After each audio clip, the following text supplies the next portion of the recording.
वशिष्ठ जी ने कहा, तात हृदय में धीरज धरो, आज के जिस कार्य के लिए का अवसर है उसे करो। गुरु जी के वचन सुनकर भरत जी उठे और उन्होंने सब तैयारी करने को कहा। वेदों में बताए गए विधि से राजा के देह को स्नान करा गया, परम विचित्र विमान बनाया गया। भरत जी ने सब माताओं को चरण पकड़ कर रख लिए, अर्थात उन्हें सती होने से रोक लिया। चंदन अगर के तथा और भी अनेक प्रकार के अपार सुगंध द्रव्यों के बहुत से बोझ आए। सरस्वती के तट पर सुंदर चिता रचकर बनाई गई, मानो स्वर्ग की सीढ़ी हो, इस प्रकार सब दाह क्रिया की गई। सब ने विधि पूर्वक स्नान करके तिलांजलि दी। फिर वे वेद स्मृति पुराण सब मत निश्चय करके उनके अनुसार भरत जी ने पिता का दशकात्र किया। मुनिश्रेष्ठ वशिष्ठ जी ने जहाँ जैसे आगे दी वहाँ भरत जी ने वैसा ही हजारों प्रकार से किया। शुद्ध हो जाने पर सब दान दिए, गावें तथा घोड़े, हाथी, अनेक प्रकार की सवारी, सिंहासन, गहने, कपड़े, अन्न, पृथ्वी, दहन, मकान भरत जी ने दिए। भूदेव ब्राह्मण दान पाकर परिपूर्ण काम हो गए, अर्थात उनकी सभी मनोकामनाएं पूर्ण हो गई। सीता पिताजी के लिए भरत जी ने जैसे करने कर वह लाखों मुख से वर्णन नहीं किया जा सकता। तब शुभ दिन शोध कर मुनि श्रेष्ठ वशिष्ठ जी उन्होंने मंत्रियों तथा सब महाजनों को बुलवाया। सब लोग राजसभा में जाकर बैठ गए। तब मुनि ने भरत जी तथा शत्रुघ्न दोनों भाइयों को बुलावाया। भरत जी को वशिष्ठ जी ने पास बैठा लिया और नीति तथा धर्म से भरे हुए वचन कहे। पहले तो कई जैसे कुटिल करनी थी, मुनि श्रेष्ठ ने वह सारी कथा कही। फिर राजा के धर्म व्रत और सत्य की सराहना की कि उन्होंने शरीर त्याग कर प्रेम को निभाया। श्री रामचंद्र जी के गुणशील स्वभाव का वर्णन करते करते मुनिराज के नेत्रों में जल भर आया, वे शरीर से पुलकित हो गए। फिर लक्ष्मण जी सीता जी के प्रेम के बड़ाई करते हुए ज्ञानी मुनि शोक और स्नेह के में मग्न हो गए।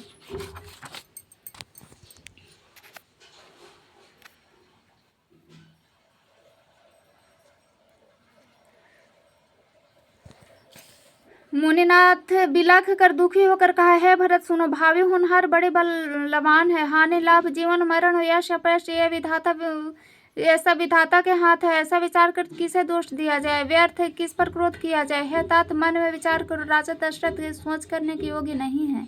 सोच उस ब्राह्मण का करना चाहिए जो वेद नहीं जानता, जो अपना धर्म छोड़कर विषय भोग में ही लीन रहता था। उस राजा का सोच करना चाहिए जो नीति नहीं जानता, जिसको प्रजा के प्राणों के समान प्यारे नहीं है। उस वैश्य को सोच करना चाहिए जो धनवान होकर भी कंजूस है और जो अतिथि सत्कार तथा शिव जी के भक्ति करने में कुशल नहीं। उस शूद्र का सोच करना चाहिए जो ब्राह्मणों का अपमान करने वाला, बहुत बोलने वाला, मान बड़ाई चाहने वाला और ज्ञान का घमंड रखने वाला है। पुनः उस स्त्री का सोच करना चाहिए जो पति को छलने वाले, कुटिल, कलह प्रिय, उस स्वेच्छाचारणी, उस ब्रह्मचारी का सोच करना चाहिए जो अपने ब्रह्मचार्य व्रत को छोड़ देता है और गुरु के आज्ञा के अनुसार नहीं चलता। उस गृहस्थ को सोचना चाहिए जो मोहवश कर्म मार्ग त्याग देता है और उस सन्यासी को सोच करना चाहिए जो दुनिया के प्रपंच में फंसा हुआ ज्ञान वैराग से हीन है। वानप्रस्थ वही सोच करने योग्य है जिसे तपस्या छोड़कर भोग अच्छे लगते हैं। सोच उनका करना चाहिए जो चुगलखोर हैं, बिना ही कारण क्रोध करने वाले तथा माता पिता गुरु एवं भाई बंधु के साथ विरोध रखने वाला है। सब प्रकार उसका सोच करना चाहिए जो दूसरों का अनिष्ट करता है और अपने ही शरीर का पोषण करता है और बड़ा भारी निर्दयी है। वह तो सभी प्रकार से सोच करने योग्य है जो सब छल छोड़कर हरि का भक्त नहीं होता। कौशल राज दशरथ जी सोच करने योग्य नहीं है, जिनका प्रभाव चौदह लोकों में प्रकट है। भरत, तुम्हारे पिता जैसा राजा तो न हुआ और न ही होने ही योग्य है। तात का हो उनकी बड़ाई कोई किस प्रकार करेगा, जिसने श्री राम, लक्ष्मण, तुम और शत्रुघ्न जैसे सरीखे पवित्र पुत्र हैं। राजा सब प्रकार से पड़भागे थे, उनके लिए विषाद करना व्यर्थ है। यह सुनकर समझकर सोच त्याग दो और राजा की आगे सिर चढ़ाकर तनुसार करो। राजा ने राजपद तुमको दिया है, पिता का वचन तुम्हें सत्य करना चाहिए। जिन्होंने वचन के लिए ही श्री रामचंद्र जी को त्यागा और राम विरह की अग्नि में अपने शरीर की आहुति दे दी।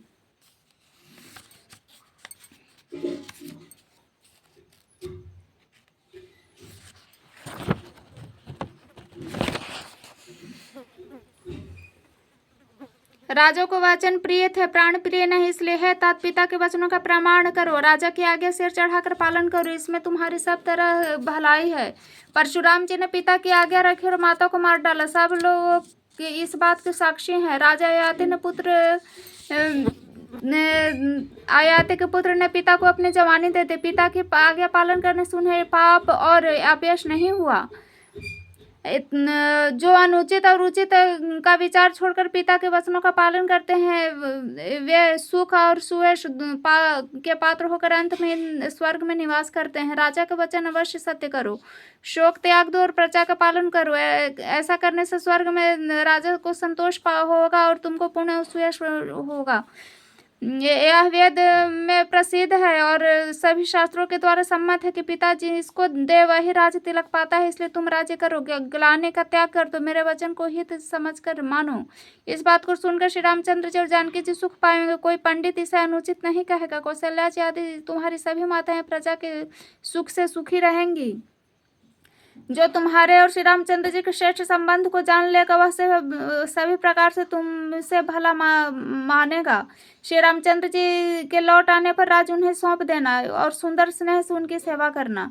मंत्री हाथ जोड़कर कह रहे हैं, गुरु जी के आगे अवश्य पालन कीजिए। श्री रघुनाथ जी के लौट आने पर जैसा उचित हो तब फिर वैसा ही कीजिएगा।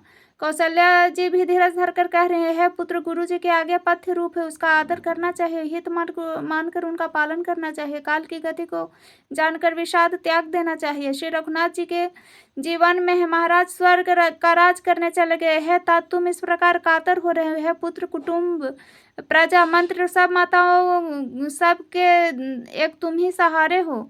विधाता को प्रतिकूल काल को कठोर देखकर धीरज धरो। माता तुम्हारी बलिहारी जाती है, गुरु के आगे को सिर चढ़ाकर उसी के अनुसार कार्य करो। प्रजा पालन कर कुटुंबियों का दुख हरो। भरत जी ने गुरु के वचनों और मंत्रियों क्या नंदन को सुना, जो उनके हृदय के लिए मानो चंदन के समान शीतल थे। फिर उन्होंने शील स्नेह और सरलता से सनी हुई माता कौशल्या की कोमलवाणी सुनी। सरलता के रस में सनी हुई माता की वाणी सुनकर भरत जी व्याकुल हो गए। उनके नेत्र कमल जल बहाकर हृदय के विरह रूपी नवीन अंकुर को सिंचने लगे। तुलसीदास जी कहते हैं, स्वाभाविक प्रेम की सीमा श्री भरत जी की सब लोग आदरपूर्वक सराहना करने लगे। धैर्य की धुरी को धारण करने वाले भरत जी धीरज धर कर कमल के समान हाथों को जोड़कर वचनों को मानो अमृत में डुबोकर सबको उचित देने लगे। गुरु जी ने मुझे सुंदर उपदेश दिया। फिर प्रजा मंत्री आदि सबको यही सम्मत है। माता ने भी उचित समझकर ही आज्ञा दी। मैं भी अवश्य उसको सिर चढ़ाकर वैसा ही करना चाहता हूँ, क्योंकि गुरु पिता माता स्वामी सुहृद मित्र की वाणी सुनकर प्रसन्न मन से उसे अच्छी समझ कर करना चाहिए। उचित अनुचित विचार करने से धर्म जाता है और सिर पाप का भार चढ़ता है। आप तो मुझे वही सरल शिक्षा दे रहे हैं जिसका आचरण में मेरा भला हो। यद्यपि मैं इस बात को भली भांति समझता हूँ, तथापि मेरे हृदय को संतोष नहीं होता। आप लोग मेरी विनती सुन लीजिए और मेरी योग्यता के अनुसार मुझे शिक्षा दीजिए। मैं उत्तर दे रहा हूँ, यह अपराध क्षमा कीजिए। साधु पुरुष दुखी मनुष्य के दोष गुणों को नहीं गिनते। पिताजी स्वर्ग में है, सीताराम जी वन में है, मुझे आप राज्य करने के लिए कह रहे हैं, इसमें मेरा कल्याण समझते हैं या अपना कोई बड़ा काम होने की आशा रखते हैं? मेरे कल्याण तो सीतापति श्री राम जी के चाकरी में है, सो उसे माता की कुटिलता ने छीन लिया। मैं अपने मन के अनुमान करके देख लिया, दूसरे किसी उपाय में मेरा कल्याण नहीं है। यह शोक का समुदाय राम लक्ष्मण सीता जी और के चरणों के देखे बिना किस गिनती में है? इसका क्या मूल्य? जैसे कपड़ों के बिना गहनों का बोझ व्यर्थ है, वैराग्य के बिना ब्रह्म विचार व्यर्थ है, रोगी शरीर के लिए नाना प्रकार के भोग व्यर्थ है, श्री हरि की भक्ति के बिना जप योग व्यर्थ है, जीव के बिना सुंदर देह व्यर्थ है, वैसे श्री रघुनाथ जी के बिना मेरा सब कुछ व्यर्थ है। मुझे आज्ञा दीजिए, मैं श्री राम जी के पास जाऊं। एक ही यहाँ के निश्चय पूर्वक मेरा हित इसी में है। मैं और मुझे राजा बनाकर आप अपना भला चाहते हैं, अभी आपकी स्नेह की जड़ता है के वश होकर ही कह रहे हैं। कैकेयी पुत्र की कुटिल बुद्धि, राम विमुख और निर्लज मुझे से अधम राज्य से आपके मोह के वश होकर ही सुख चाहते हैं।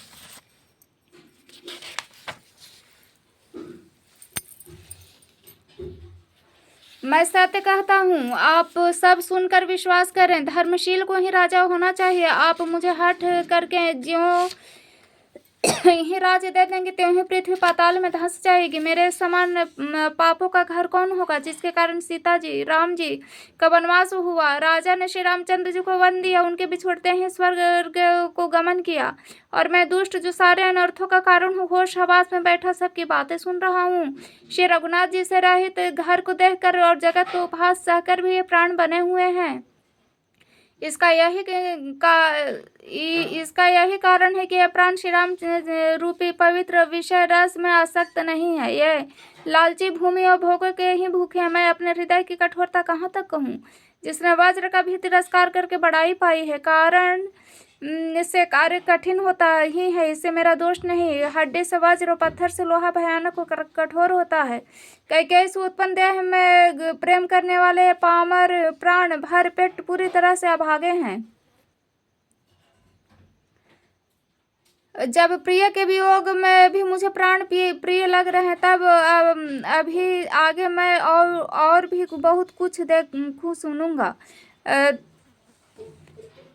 राम लक्ष्मण सीता जी को मन दिया, स्वर्ग भेजकर पति का कल्याण किया, स्वयं विधवापन अपयश लिए प्रजा को शोक और संताप दिया, और मुझे सुख सुंदर यश उत्तम राज दिया, के सभी का काम बना दिया। इससे अच्छा अब मेरे लिए और क्या हो सकता है। उस पर भी आप लोग मुझे राज तिलक देने को कहते हैं। कैकेयी के पेट से जगत में जन्म लेकर मेरे लिए कुछ भी अनुचित नहीं है। मेरी सब बात तो विधाता ने ही बना दी। उसमें प्रजा और आप लोगों की सहायता कर रहे हैं, जिससे कुग्रह लगे हों अथवा जो पिशाचग्रस्त हो, फिर जो वायु रोग से पीड़ित हो और उसी को फिर बिच्छू डंक मार दे, तो उसी को यदि मदिरा पिलाया जाए तो कहिए यह कैसा इलाज है। कैकेयी के लड़के के लिए संसार में जो कुछ योग्य था, चतुर्विधाता ने मुझे वही दिया, पर दशरथ जी का पुत्र और राम का छोटा भाई होने से बड़ाई मुझे विधाता ने व्यर्थ ही दी। आप लोग भी मुझे टीका कढ़ाने के लिए कह रहे हैं। राजा की आज्ञा सभी के लिए अच्छी है। मैं किस प्रकार से उत्तर दूं। जिसकी जैसी रुचि हो आप लोग सुखपूर्वक वही कहें। मेरे कुमाता कैकेयी समेत मुझे छोड़कर कहिए, और कौन कहेगा कि यह काम अच्छा किया। जड़ चेतन जगत में मेरे सिवा और कौन है जिनको श्री राम सीताराम जी प्राणों के समान प्यारे न हों। जो परम हानि उसी में सबका बड़ा लाभ दिख रहा है। मेरा बुरा दिन है, किसी का दोष नहीं। आप सब लोग कुछ कहते हैं सो सब उचित है, क्योंकि आप लोग संशयशील और प्रेम के वश हैं। श्री रामचंद्र जी के माता बहुत ही सरल हृदय है और मुझ पर उनका विशेष प्रेम है, इसलिए दीनता देखकर और वे स्वाभाविक स्नेहवश ही ऐसा कह रही हैं। गुरु जी के आगे समुद्र, इस बात को सारा जगत जानता है। जिसके लिए विश्व हथेली पर रखे हुए बेर के समान है, वे भी मेरे लिए राज तिलक का साथ सच रहे हैं। सत्य है, विधाता के विपरीत होने पर सब कोई विपरीत हो जाते हैं। श्री रामचंद्र जी और सीता जी को छोड़कर जगत में कोई यह नहीं कहेगा कि इस अनर्थ में मेरी सम्मति नहीं है। मैं उसे सुख पूर्वक सुनूंगा और सहूंगा, क्योंकि जहाँ पानी होता है वहीं अंत में कीचड़ होता है। मुझे इस बात का डर नहीं है कि जगत मुझे बुरा कहेगा, और न मुझे परलोक का ही सोच है कि मेरे हृदय में तो बस एक ही दूसरा दावानल धधक रहा है कि मेरे कारण श्री सीताराम जी दुखी हुए। उनका उत्तम लाभ तो लक्ष्मण ने पाया, जिन्होंने सब कुछ त्याज कर श्री राम जी के चरणों में मन लगाया। मेरा जन्म तो श्री राम जी के वनवास के लिए ही हुआ था। मैं अभागा झूठ मूठ का पछताता हूँ। सबको सिर झुकाकर मैं अपनी दारुण दीनता कहता हूँ। श्री रघुनाथ जी के चरण दर्शन किए बिना मेरे जीवन की जलन न जाएगी। मुझे दूसरा कोई उपाय नहीं सूझता। श्री राम जी के बिना मेरे हृदय की बात कौन जान सकता है। उनमें मन में एक ही निश्चय पूर्वक यही है कि प्रातःकाल प्रभु श्री राम जी के पास चल दूंगा। यद्यपि मैं बुरा हूँ और अपराधी हूँ, और मेरे कारण ही ऐसा उपद्रव हुआ, तथापि श्री रामचंद्र मुझे शरण सम्मुख आया हुआ देख सब अपराध क्षमा कर मुझ पर विशेष कृपा करेंगे। श्री रघुनाथ जी शील संकोच अत्यंत सरल स्वभाव, कृपा के और स्नेह के घर। श्री राम जी ने कभी शत्रु का भी अनिष्ट नहीं किया। मैं यद्यपि टेढ़ा हूँ, पर हूँ तो बच्चा और गुलाम ही। आप सब लोग इसे में मेरा कल्याण मानकर सुंदर वाणी से आज्ञा और आशीर्वाद दीजिए, जिसमें मेरी विनती सुनकर मुझे अपना दास जानकर श्री राम चंद्र जी राजधानी को लौटा मैं। यदि मेरा जन्म कुमाता से हुआ और मैं दुष्ट तथा सदा दोष युक्त भी हूँ, तो भी मुझे श्री राम जी का भरोसा है कि वे मुझे अपना जानकर त्यागेंगे नहीं। भरत जी के वचन सबको प्यारे लगे, मानो वे श्री राम जी के प्रेम रूपी अमृत में पगे हुए थे। श्री राम वियोग रूपी भीषण विष से सब लोग जले हुए थे। वे मानो बीज सहित मंत्र को सुनते ही जाग उठे। माता, मंत्री, गुरु, नगर के स्त्री पुरुष सब स्नेह के कारण बहुत व्याकुल हो गए। सब भरत जी को सराह सराह कर कहते हैं कि आपका शरीर श्री राम प्रेम के साक्षात मूर्ति ही है। हे तात भरत, आप ऐसा क्यों न हो? श्री राम जी को आप प्राणों के समान प्यारे हैं। जो नीच अपनी मूर्खता से आपकी माता कैकेयी की कुटिलता को लेकर आप पर संदेह करेगा, वह दुष्ट करोड़ों पुरखों सहित 100 कल्पों तक नरक के घर में ही निवास करेगा। सांप के पाप और अवगुण को मणि नहीं ग्रहण करते, बल्कि वह विष को हर लेती है, दुख तथा दरिद्रता को भस्म कर देती है। भरत जी, वन को अवश्य चलिए जहाँ श्री राम जी हैं। आपने बहुत अच्छी सलाह विचारी। शोक समुद्र में डूबते हुए सब लोग को आपने बड़ा सहारा दे दिया। सबके मन में कम आनंद नहीं हुआ, मानो मेघों की गर्जना सुनकर चातक और मोर आनंदित हो रहे हैं। दूसरे दिन प्रातःकाल चलने का सुंदर निर्णय देखकर भरत जी सभी को प्राण प्रिय हो गए। मुनि वशिष्ठ जी के वंदना करके भरत जी ने सिर नवाकर सब लोग विदा लेकर अपने अपने घर को चले। जगत में भरत जी का जीवन धन्य है, इस प्रकार कहते हुए वे उनके शील और स्नेह की सराहना करते जाते हैं। आपस में कहते हैं, बड़ा काम हुआ। सभी चलने की तैयारी करने लगे। किसी को भी घर की रखवाली के लिए रहो ऐसा कह कर रखते हैं तो वही समझता है कि मैं मानो मेरी गर्दन मारी गई। कोई कोई कहता रहने के लिए किसी को भी मत कहो। जगत में जीवन का लाभ कौन नहीं चाहता? वह संपत्ति, घर, सुख, मित्र, माता पिता, भाई जल जाए तो श्री राम जी के चरणों के सम्मुख होने से हंसते हुए प्रसन्नता पूर्वक सहायता न करें। घर के लोग अनेकों प्रकार की सवारियां सजा रहे हैं। हृदय में बड़ा हर्ष है कि सवेरे चलना है। भरत जी ने घर जाकर विचार किया कि नगर, घोड़े, हाथी, महल, खजाना आदि सारी संपत्ति श्री रघुनाथ जी के, यदि उसकी रक्षा की व्यवस्था किए बिना उसे ऐसे छोड़कर चल दूं तो परिणाम में मेरे भलाई नहीं, क्योंकि स्वामी का द्रोह सब पापों में शिरोमणि है। सेवक वही है जो स्वामी का हित करे, चाहे कोई करोड़ों दोष क्यों न दे। भरत जी ऐसा विचार करके विश्वास पात्र सेवकों को बुलाए, और जो कब स्वप्न में भी अपने धर्म से नहीं टिके थे।